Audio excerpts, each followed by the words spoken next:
ದೈವಾನುಗ್ರಹ.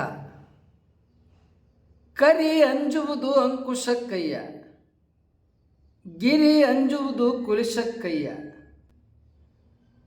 ತಮಂದ ಅಂಜುವುದು ಜ್ಯೋತಿಗಯ್ಯ, ಕಾನನ ಅಂಜುವುದು ಬೇಗೆಗಯ್ಯ, ಪಂಚಮಹಾಪಾತಕವಂಜುವುದು ಕೂಡಲ ಸಂಗನ ನಾಮಕ್ಕಯ್ಯ. ಬಸವಣ್ಣನವರು ಈ ವಚನದಲ್ಲಿ ದೈವಾನುಗ್ರಹ ಮನುಷ್ಯನ ಬದುಕಿನಲ್ಲಿ ಏನು ಮಾಡುತ್ತದೆ ಅನ್ನತಕ್ಕಂಥದ್ದನ್ನು ಹೇಳ್ತಾ ಇದ್ದಾರೆ. ಪಂಚಮಹಾಪಾತಕ ಅಂಜುವುದು ಕೂಡಲ ಸಂಗನ ನಾಮಕ್ಕಯ್ಯ ಅಂತಾರೆ. ಪಂಚಮಹಾಪಾತಕ ಅಂದ್ರೇನು? ಶಿಶುಹತ್ಯೆ, ಗೋಹತ್ಯೆ, ಹಿರಿಯರ ಹತ್ಯೆ ಮಾಡುವುದೇನಿದೆಯಲ್ಲ ಅವನ್ನ ಪಂಚಮಹಾಪಾತಕ ಎಂಬುದಾಗಿ ಕರೆಯಲಾಗ್ತದೆ. ನಾವು ಜೀವನದಲ್ಲಿ ಏನೇ ತಪ್ಪು ಪಾಪಗಳನ್ನು ಮಾಡಿರಲಿ, ಆ ಎಲ್ಲ ಪಾಪಗಳಿಗೆ ನಾವು ಪ್ರಾಯಶ್ಚಿತ್ತ ಕ್ಷಮೆ ಬೇಡಿ ಪರಿವರ್ತನೆ ಆದರೆ ಆ ಎಲ್ಲ ಪಾಪಗಳನ್ನು ದೇವರು ನಿವಾರಣೆ ಮಾಡ್ತಾನೆ ಅಂತ ಈ ವಚನದಲ್ಲಿ ಹೇಳ್ತಾರೆ. ಪಂಚಮಹಾಪಾತಕವಂಜುವುದು ಕೂಡಲ ಸಂಗನ ನಾಮಕ್ಕಯ್ಯ ಅಂತಾರೆ. ಪಾಪಗಳಲ್ಲಿ ಮಹಾಪಾತಕಗಳು 5.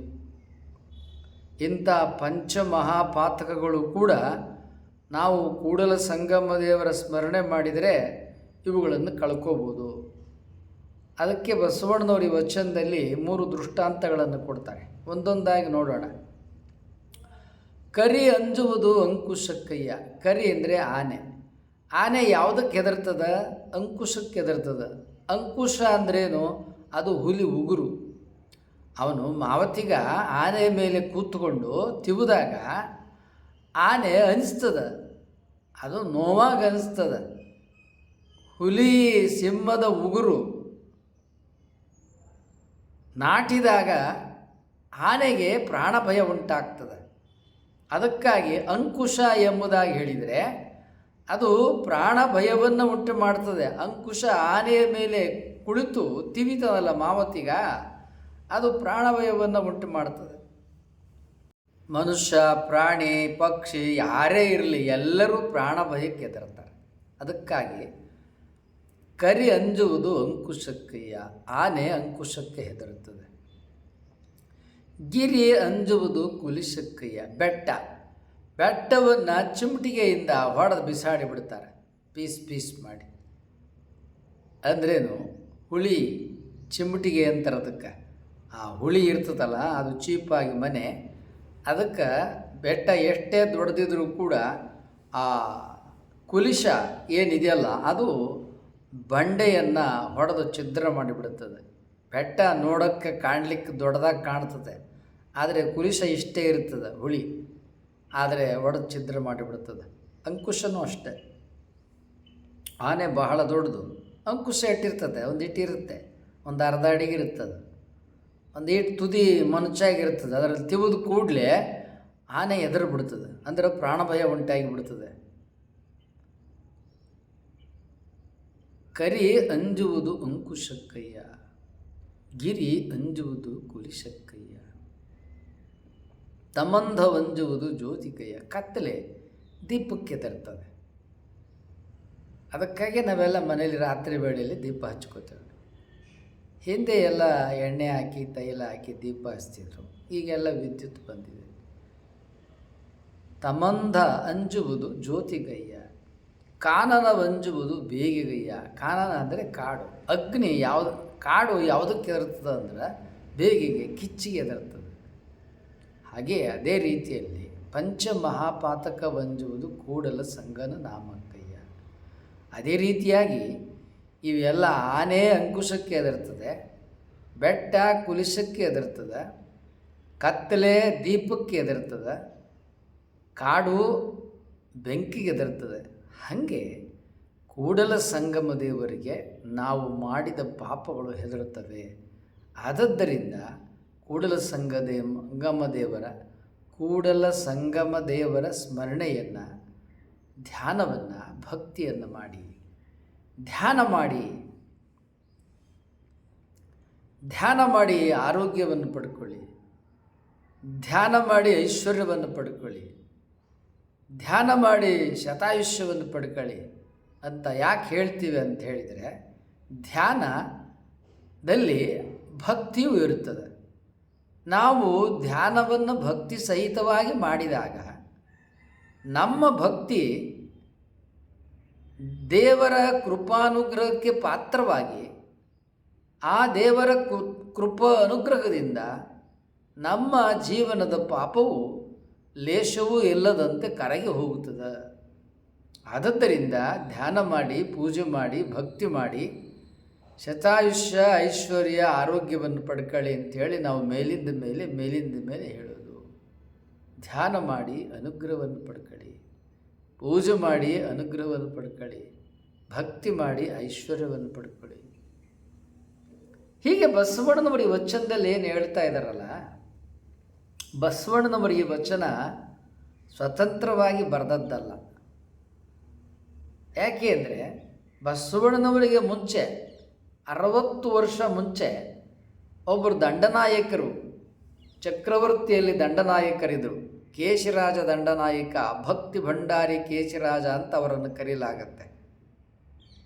ಕೇಶಿರಾಜ ದಂಡನಾಯಕರನ್ನು ಭಕ್ತಿ ಭಂಡಾರಿ ಕೇಶಿರಾಜರು ಅಂತ. ಯಾಕೆಂದರೆ ಅವರ ಬರೆದಂಥ ಓಂ ನಮಃ ಶಿವಾಯ ಕಂದಗಳು ಇತ್ಯಾದಿ ಏನಿದಾವಲ್ಲ, ಅವೆಲ್ಲ ಅಪಾರವಾದ ಭಕ್ತಿಯಿಂದ ತುಂಬಿಕೊಂಡಿದ್ದಾವೆ. ಆ ಭಕ್ತಿಯನ್ನೇ ಬಸವಣ್ಣನವರು ಆದಿಯಾಗಿ ಅನೇಕರು ಅದನ್ನು ಅನುಕರಣೆ ಮಾಡಿದ್ದಾರೆ. ಈಗ ನೇರವಾಗಿ ಆ ದಂಡನಾಯಕ ಕೇಶಿರಾಜರ ಕಂದ ಪದ್ಯವನ್ನು ನಿಮ್ಮ ಮುಂದೆ ಇಡುತ್ತೇನೆ. ಕರಿ ಅಂಜುಗುಂ ಅಂಕುಶಕ್ಕೆ, ಕರಿ ಅಂಜುಗುಂ ಅಂಕುಶಕ್ಕೆ, ಗಿರಿ ಅಂಜುಗಂ ಕುಲಿಶಕ್ಕೆ, ತಮಂದಂ ಪರಿಗುಂ ಕರಕರ ಕಿರಣಕ್ಕೆ, ಯಮಗಂ ಪರಿವರೆ ಪಾಪ ಓಂ ನಮಃ ಶಿವಾಯ ಎಂಬ ಪದ. ಇಲ್ಲಿ ದಂಡನಾಯಕ ಕೇಶಿರಾಜರ ಕಂದ ಪದ್ಯ ಹಳೆಗನ್ನಡದಲ್ಲಿದೆ. ಅವರು ಇಲ್ಲಿ 3 ದೃಷ್ಟಾಂತಗಳನ್ನು ಕೊಡ್ತಾರೆ. ಕರಿ ಅಂಜುಗುಂ ಅಂಕುಶಕ್ಕೆ, ಕರಿಗೆ ಆನೆ ಅಂಕುಶಕ್ಕೆ ಹೆದರ್ತದೆ. ಇದೇ ಬಸವಣ್ಣವರ ವಚನದಲ್ಲಿ ಕರಿ ಅಂಜುವುದು ಅಂಕುಶಕ್ಕಯ್ಯ, ಕರಿ ಅಂಜುಗುಂ ಅಂಕುಶಕ್ಕೆ, ಗಿರಿ ಅಂಜುಗುಂ ಕುಲಿಶಕ್ಕೆ. ಅದನ್ನೇ ಬಸವಣ್ಣನವರು ಗಿರಿ ಅಂಜುವುದು ಕುಲಿಶಕ್ಕಯ್ಯ ಶಬ್ದ ಡಿಟ್ಟೋ ಅಯ್ಯ ಅಷ್ಟೇ ಬದಲಾವಣೆಗೆ ಅರ್ಥ. ಕರಿ ಅಂಜುಗುಂ ಅಂಕುಶಕ್ಕೆ ಅನ್ನುವುದು ಅಂಜುಗುಂ ಹೋಗಿದೆ, ಕರಿ ಅಂಜುವುದು ಅಂಕುಶಕ್ಕೆ ಅಯ್ಯ ಬಂದಿದೆ. ಗಿರಿ ಅಂಜುಗುಂ ಕುಲಿಶಕ್ಕೆ, ಗಿರಿ ಅಂಜುವುದು ಕುಲಿಶಕ್ಕಯ್ಯ ಅಂತ ಬಂದಿದೆ. ಅಂಜುಗುಂ ಹೋಯಿತು, ಅಂಜುವುದು. ಇವರು ಸರಳ ಗನ್ನಡ ನಡುಗನ್ನಡ ಭಾಷೆಯಲ್ಲಿ ಬರೆದ್ರು, ಅದು ಹಳೆಗನ್ನಡ ಭಾಷೆಯಲ್ಲಿದೆ.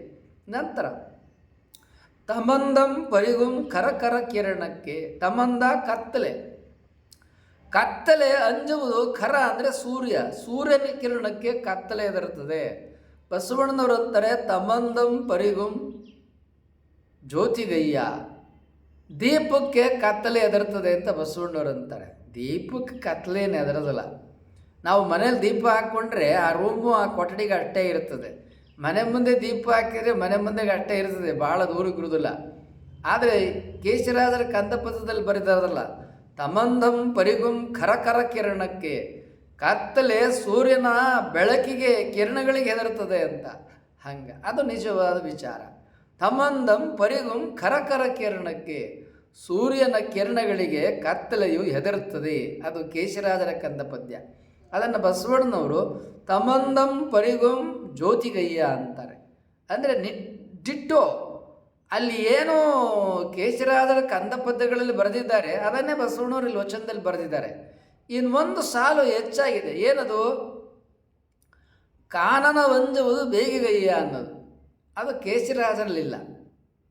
ಯಾಕೆಂದರೆ ಅದು ಕಂದ ಪದ್ಯ 2 ಸಾಲಲ್ಲಿ ಮುಗಿಬೇಕದು. ಕಂದ ಪದ್ಯ ಅದು ಉದ್ದವಾಗಿ ಬರೆದ 2 ಸಾಲು, ಚಿಕ್ಕದಾಗಿ ಬರೋದು 4 ಸಾಲು. ಬಸವಣ್ಣವ್ರಲ್ಲಿ ಇದು 5 ವಚನದ ಸಾಲಾಗಿದೆ. ಅದಕ್ಕೆ ಬಸವಣ್ಣವ್ರ ವಚನದಲ್ಲಿ ಏನು ಮಾಡ್ತಾರೆ, ಇನ್ನೊಂದು ದೃಷ್ಟಾಂತವನ್ನು ಕೊಡ್ತಾರೆ. ಪಂಚ ಮಹಾಪಾತಕ ಮಂಜುವುದು ಕೂಡಲ ಸಂಗನ ನಾಮಕ್ಕಯ್ಯ ಅಂತ ವಚನ ಮುಕ್ತಾಯ ಮಾಡ್ತಾರೆ. ಕೇಶಿರಾಜರು ಏನು ಮಾಡ್ತಾರೆ, ಕರಿ ಅಂಜುಗುಂ ಕುಲಿಶಕ್ಕೆ, ಕರಿ ಅಂಜುಗುಂ ಅಂಕುಶಕ್ಕೆ, ಗಿರಿ ಅಂಜುಗುಂ ಕುಲಿಶಕ್ಕೆ, ತಮಂದಂ ಪರಿಗುಂ ಕರಕರ ಕಿರಣಕ್ಕೆ ಯಮಗಂ ಪರಿವಡೆ ಪಾಪ ಓಂ ನಮಃ ಶಿವಾಯ ಎಂಬ ಪದ. ನಮಗೆ ಪಾಪ, ನಾವು ಮಾಡಿದ ಪಾಪ ಹೋಗಬೇಕಾದರೆ ಓಂ ನಮಃ ಶಿವಾಯ ಎಂಬ ಮಂತ್ರವನ್ನು ಜಪಿಸುವಂತಾರೆ. ಈ ಓಂ ನಮಃ ಶಿವಾಯ ಎಂಬ ಮಂತ್ರವನ್ನು ಜಪಿಸು ಎಂಬುದಾಗಿ ವಚನವನ್ನು ಮುಕ್ತಾಯ ಮಾಡುವ ಈ ಕಂದ ಪದ್ಯವೇ ಬಸವಣ್ಣನವರು ತಮ್ಮ ವಚನದಲ್ಲಿ ಮುಕ್ತಾಯ ಕಾಲಕ್ಕೆ ಕೂಡಲ ಸಂಗಮ ದೇವ ಎನ್ನುವ ಅಂಕಿತವನ್ನು ಇಟ್ಟುಕೊಳ್ಳಲಿಕ್ಕೆ ಪ್ರೇರಣೆಯಾಯಿತು. ಕೇಶರಾಜರು ತಮ್ಮ ಎಲ್ಲ ಕಂದ ಪದ್ಯಗಳಲ್ಲಿ ಓಂ ನಮಃ ಶಿವಾಯ ಓಂ ನಮಃ ಶಿವಾಯ ಎಂಬುದಾಗಿ ಮುಕ್ತಾಯ ಮಾಡ್ತಾರೆ. ಅದನ್ನು ಬಸವಣ್ಣನವರು ಕೂಡಲ ಸಂಗಮ ದೇವ ಕೂಡಲ ಸಂಗಮ ದೇವ ಕೂಡಲ ಸಂಗಮ ದೇವ ಅಂತ ಮುಕ್ತಾಯ ಮಾಡ್ತಾರೆ.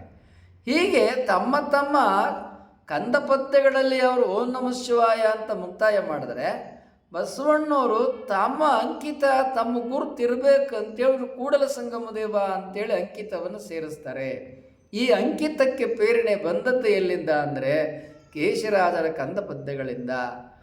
ಕೇಶರಾಜರ ಕಂದ ಪದ್ಯಗಳನ್ನು ಅನುಸರಿಸಿ ವಚನಗಳನ್ನು ಬರೆದರು. ಕೇಶರಾಜರ ಕಂದ ಪದ್ಯಗಳನ್ನು ಬಂಧಿಸಿ ವಚನ ಅನ್ನತಕ್ಕಂಥ ಫಾರಮ್ಮನ್ನು ಬರೆದರು. ಕೇಶರಾಜರು ಓಂ ನಮಃ ಶಿವಾಯ ಎಂಬುದಾಗಿ ಕಂದ ಅಂಕಿತದಿಂದ ಮುಕ್ತಾಯ ಮಾಡಿದ್ದನ್ನು ಷಡಕ್ಷರ ಮಂತ್ರದ ಮುಕ್ತಾಯವನ್ನು ಇವರು ಕೂಡಲ ಸಂಗಮ ದೇವ ಎಂಬುದಾಗಿ ಮುಕ್ತಾಯ ಮಾಡಿದರು.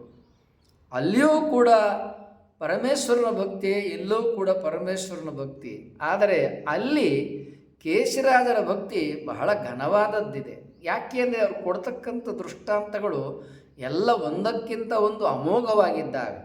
ಬಸವಣ್ಣನವರು ಕೊಡ್ತಕ್ಕಂಥ ಒಂದು ದೃಷ್ಟಾಂತ ಅಷ್ಟು ಅಮೋಘವಾಗಿಲ್ಲ, ದೀಪಕ್ಕೆ ಕತ್ತಲೆ ಎದರದಲ್ಲ. ಆದರೆ ಅವರು ವಚನವನ್ನು ಬರೆಯಬೇಕು ಎಂಬುದಾಗಿ ನಿರ್ಧಾರ ಮಾಡಿದ್ರಿಂದ ಸೂರ್ಯನ ಕಿರಣ ಆಗಲೇ ಅವರು ಬಳಸ್ಬಿಟ್ಟಿದ್ದಾರೆ, ಏನು ಬೇರೆ ದಾರಿ ಇಲ್ಲ. ಅದಕ್ಕಾಗಿ ಅವರು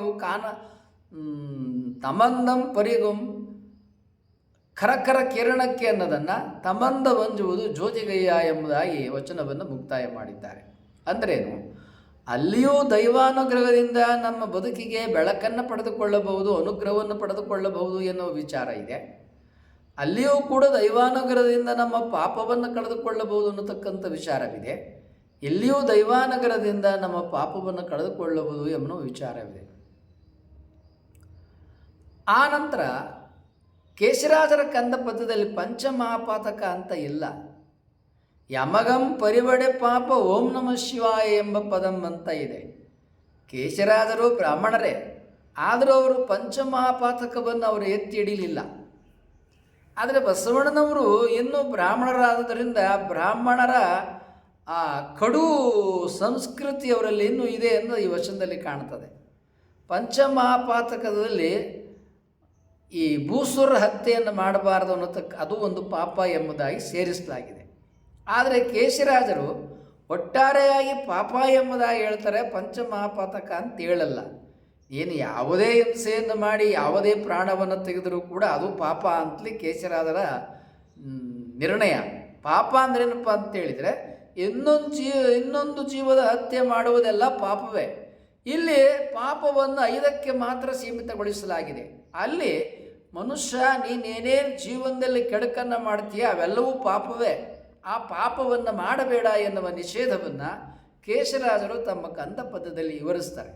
ಅಂದರೆ ಒಟ್ಟಾರೆ ಈ ಬದುಕಿನಲ್ಲಿ ನಾವು ಮಾಡಿದಂಥ ಪಾಪಗಳಿಗೆ ದೈವಾನುಗ್ರಹದಿಂದ ಭಕ್ತಿ ಪೂಜೆ ಪ್ರಾರ್ಥನೆಯಿಂದ ನಾವು ನಮ್ಮ ಬದುಕಿನ ಪಾಪಗಳನ್ನು ಕಳೆದುಕೊಳ್ಳಬಹುದು ಎಂಬುದನ್ನು ಕಂದ ಪದ್ಯ ಮತ್ತು ವಚನಗಳು ವಿವರಿಸ್ತಾ ಇದ್ದಾವೆ. ಯಾರು ವಿಡಿಯೋಗಳು ನೋಡ್ತಾ ಇದ್ದೀರಿ, ಸಬ್ಸ್ಕ್ರೈಬ್ ಮಾಡಿಲ್ಲದೆ ಹೋದರೆ ಕೂಡಲೇ ಸಬ್ಸ್ಕ್ರೈಬ್ ಮಾಡಿ. ಅಲ್ಲಿ ಬೆಲ್ ಬಟನ್ ಕಾಣುತ್ತೆ, ಬೆಲ್ ಬಟನನ್ನು ಒತ್ತಿ. ಲೈಕ್ ಕಾಣುತ್ತೆ, ಲೈಕನ್ನು ಒತ್ತಿ. ನಿಮ್ಮಲ್ಲಿ ವಾಟ್ಸಪ್ ಇರುತ್ತೆ, 10 ಜನಕ್ಕೆ 20 ಜನಕ್ಕೆ ಶೇರ್ ಮಾಡಿ.